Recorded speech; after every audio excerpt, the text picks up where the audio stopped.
C'est Michel Dié, professeur de sciences physiques. On est venu aujourd'hui pour parler de niveau d'énergie et essayer de corriger l'exercice qu'on vous avait proposé sur niveau d'énergie. Et dans l'exercice, on nous a donné les constantes qu'il faut utiliser pour faire les calculs. D'abord, la célérité, la constante de Planck, la charge élémentaire et la masse de l'électron. Et on a ici un diagramme. La courbe représente un diagramme très simplifié des niveaux d'énergie de l'atome de lithium. Le numéro atomique Z égale 3 de formule électronique K2 L1, c'est-à-dire à l'état fondamental. On considère les 4 transitions ici au niveau du diagramme. Les longueurs d'onde correspondantes sont lambda 1, lambda 2, lambda 3 et lambda 4. À la première question, on demande d'abord d'expliquer niveau d'énergie et cercle de règle. Niveau d'énergie, c'est-à-dire que l'atome contient des électrons.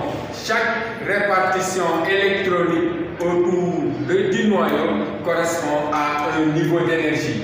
Le niveau le plus bas, c'est-à-dire le niveau fondamental, et si l'atome est au niveau fondamental, on parle de niveau d'énergie de base, et si l'atome reçoit ou bien absorbe de l'énergie, l'atome, on dit que l'atome est excité, quitte le niveau fondamental pour aller à un niveau plus élevé ou à des niveaux plus élevés. Et le contraire, l'atome se désexcite en émettant l'énergie absorbée, on dit qu'il y a émission. C'est pourquoi on parle de spectre de Rey. Spectre de Rey, il y a des spectres d'émission.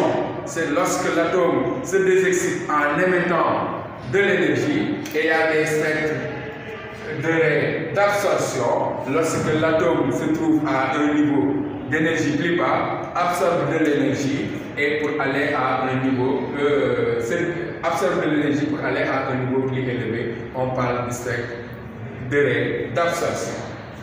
Et maintenant, pour la deuxième question, on nous demande de montrer que l'énergie de l'atome peut se mettre sous la forme 1000 E égale 1240 sur lambda. Et lambda est en nanomètres et l'énergie est en mètres. Donc, mais l'énergie de l'atome lors d'une transition avec une longueur d'onde lambda, on dit que l'énergie E égale est donnée par la relation HC sur lambda. L'énergie est donnée par cette relation. En fonction de lambda, H est une constante 6,62 10 puissance moins 34. C'est la vitesse de la lumière dans le vide et lambda qui est en nanomètres. Donc on convertit en mètres pour avoir l'énergie en joules. Ça, c'est en joules dans le système international. Mais pour avoir en mètres, on dit 1 électronvolt correspond à 1,6 10 puissance moins 19 joules, ce qui veut dire que E sera 6,62 10 puissance moins 34 fois 3 10 puissance 8 sur lambda en nanomètres converti en mètres 10 puissance moins 9 fois 1,6 10 puissance moins 19 pour avoir l'énergie en R. Ce qui veut dire que E, on aura dans ce cas E égale 6200. Le calcul nous donne 1241, mais si on arrondit, vous avez 1240 sur lambda et l'énergie ici est en R. C'est comme ça que l'on montre que l'énergie de l'atome peut se mettre sous la forme E égale 1240 sur 1. On continue, c'est-à-dire que ici aussi, attention, lambda là est en mètres. Vous avez vu 10 puissance moins 9, c'est parce qu'on a converti lambda qui est donné en nanomètres et on l'a converti en mètres. Et aussi, l'énergie est en joules. On veut l'avoir en électronvolt. On sait que 1 électronvolt correspond à 1,6 10 puissance moins 19 joules. Et donc, si on veut quitter joule en électronvolt, on divise par 1,6 10 puissance moins 19 et on a le résultat là. Et ce lambda là Je rappelle que c'est en nanomètres. C'est en nanomètres parce qu'on l'a déjà converti ici dans le calcul de l'expression. On va passer à la troisième question. On nous demande de déterminer l'énergie E des photons émis lors de chacune des transitions. Ici, on a 4 transitions qui ont donné les lots que donnent lambda 1, lambda 2, lambda 3 et lambda 4. Donc, pour lambda 1, troisième question, les énergies E. Les énergies E correspondant. Donc, on a pour lambda 1 qui correspond à la transition E de 2 à 1. On a, c'est déjà fait, c'est 1240 sur lambda 1. Et là, on a 1240 sur lambda 1 qui est 671 nanomètres. Et là, ça donne la valeur de l'énergie pour la transition de 2 à 1, ça correspond à la valeur 1,85 R. Et la longueur d'onde de lambda 2 correspond à la transition E de lambda 2, c'est du niveau 3 au niveau 2. Vous avez 3 à 2 qui est égal à 1240 sur lambda 2. Et ici, vous avez 1240 sur la longueur d'onde lambda 2, c'est égal à 812 nanomètres. Et c'est égal à 812 nanomètres, c'est égal à 1,53 R. Et donc, pour lambda 3, qui correspond à la transition de 4 à 1, de 4 à 1, c'est la transition, lambda 3 correspond à la transition de 4 au niveau 1. Et on a 1240, on ne fait que répéter, lambda 3, c'est égal à 3,84 1240 sur lambda 3 qui est égal à 323 nanomètres, c'est égal à 3,84 R. 3,84 R. Et enfin, pour lambda 4, on a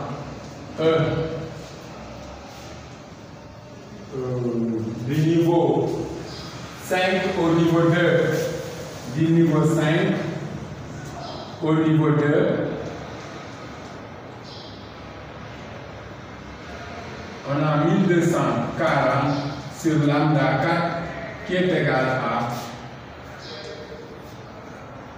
610 nanomètres. Et le calcul nous donne 2,03.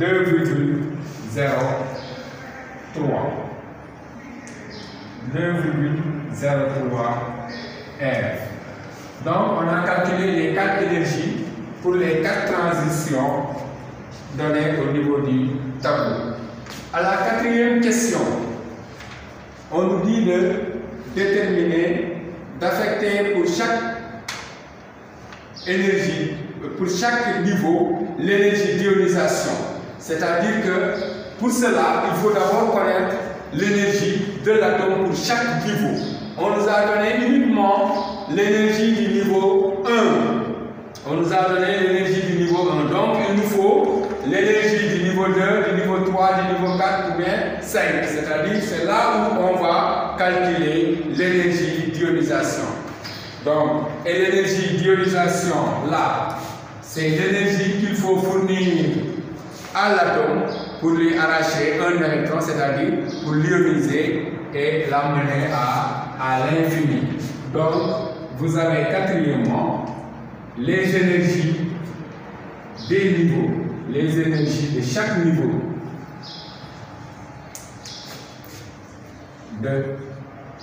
des niveaux.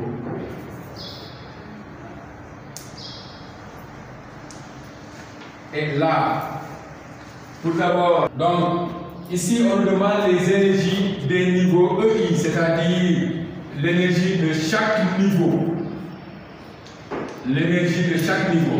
Mais pour trouver ça, il faut avoir au moins un niveau. Un niveau ici. Le niveau qu'on nous a donné, c'est l'énergie à l'état fondamental. Donc, pour l'énergie E2, il faut connaître l'énergie qui nous a permis de transiter de 1 à 2 ou bien de 2 à 1. Et cette énergie correspondait à l'énergie lambda 1 qui nous permettait de transiter de 2 à donc E 2, 1 égale à E 2 moins E 1, c'est-à-dire HC sur lambda 1. Et là, on l'avait déjà calculé, c'était ici 1,85 R. Et là, on a E2 donc, c'est égal à HC sur lambda 1 plus E1. On l'a appelé E2, 1, E2, 1 plus E1. Et le calcul nous a donné 1,85 moins 5, 39. Et on a E2 égale la valeur E2 égale moins 3,54 R. Ça, c'est l'énergie du niveau 2. L'énergie du niveau 2. Et on fait la même chose pour les autres niveaux, connaissant l'énergie qui nous permettait de transiter. Donc, pour E3, c'était avec la transition de 3 à 2. C'était égal à HC sur lambda 2. On l'avait appelé E3, 2. Et ceci nous permet d'avoir E3, donc, qui est égal à E3, 2, plus maintenant E2. Et ça, on l'avait, E2, on vient de calculer, c'est moins, le calcul nous avait donné 1,53. Maintenant, moins 3,54. Et ceci nous permet d'avoir E3 qui est égal à E3, c'est égal à moins 2,01 R. Ça, c'est l'énergie du niveau 3. Et encore pour le niveau 4, E4. La transition nous donnait de 4 à 1. 4 à 1, c'est égal à E4. Le 5 à 2. Non, de 4 à 1. E4 moins E1. C'est égal à HC sur lambda 3.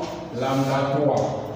Et ici, c'est égal à, on dit que E4, c'est égal à E4, 1 plus maintenant E1 et le calcul E41 c'était égal à 3,84. Maintenant moins E1 c'est moins 5,39 qui est égal à moins 5,39 qui est égal à moins 1,55.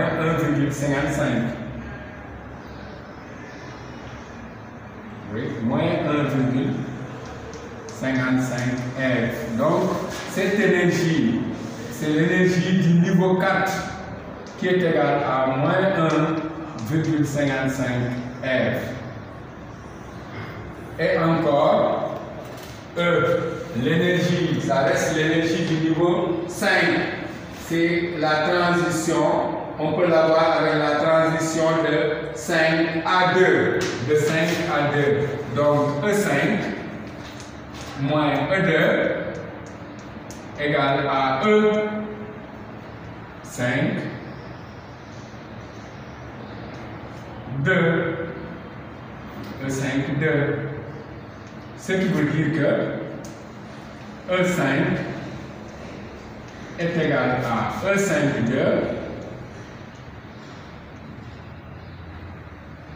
E5 2 plus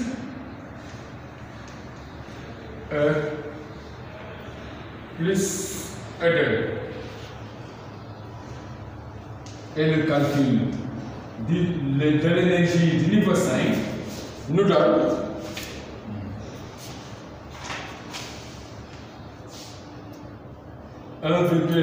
pour E5 2 c'est égal à 2,03 moins maintenant E2 on l'a calculé c'est moins 3,54 ça donne moins 1,51 R.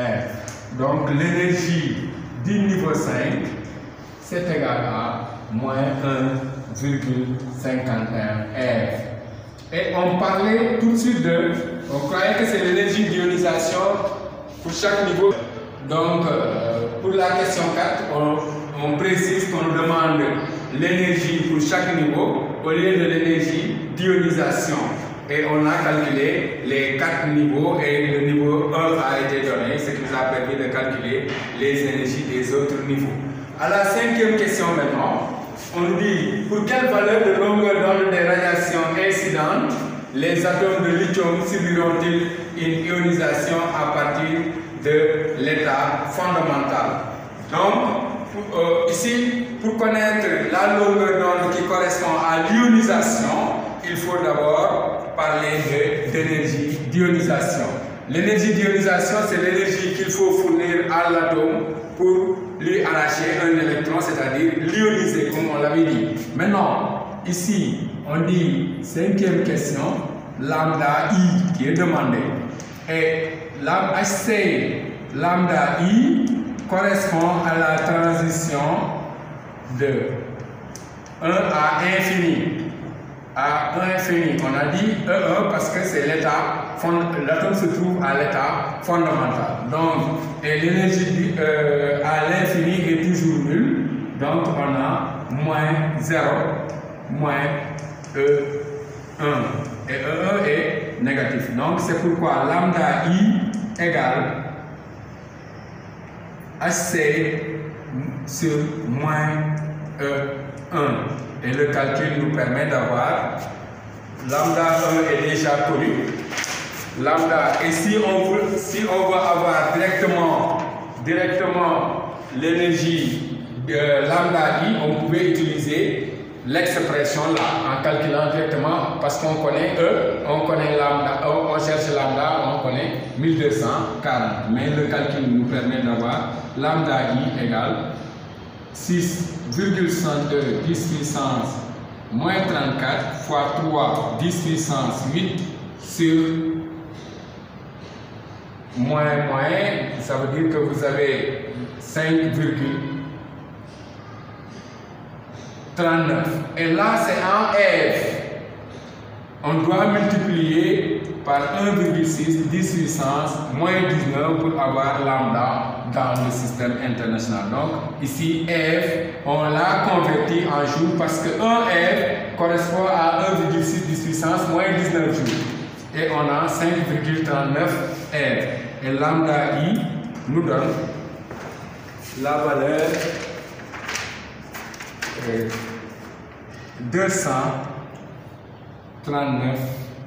230 10 puissance moins 9 mètres.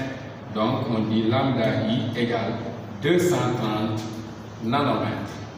230 nanomètres, c'est l'énergie d'ionisation de l'atome de lithium s'il est à l'état fondamental. Et je reviens pour dire que cette énergie d'ionisation qui nous permet de calculer lambda I pouvait se faire pour chaque niveau, parce que là on a l'état fondamental à l'infini, on pouvait avoir état 2 à l'infini et l'énergie ne serait que 3,54 R. Ainsi de suite, si on est au niveau 3, on peut calculer l'énergie d'ionisation, ça correspond à là-bas, E3, vous avez donc l'énergie d'ionisation qui est égale à 2,01 R. Et donc, chers élèves, je vous remercie et je vous conseille de continuer à suivre la chaîne pour bien comprendre ce qu'on fait.